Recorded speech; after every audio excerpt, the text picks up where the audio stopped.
वर्धा जिल्ह्यात शेतकरी कर्जमाफीच्या मुद्द्यावर शेतकरी आणि कामगार संघटनांनी आक्रमक भूमिका घेतली आहे.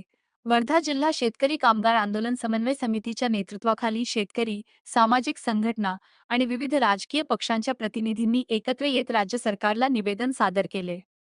समितीने पुण्यश्लोक अहिल्यादेवी होळकर शेतकरी कर्जमुक्ती योजना 2026 मधील अटींवर तीव्र आक्षेप घेत सर्व पात्र शेतकऱ्यांना कोणतीही पुरवठ न ठेवता 2 लाख रुपयांपर्यंत सरसकट कर्जमाफी देण्याची मागणी केली आहे.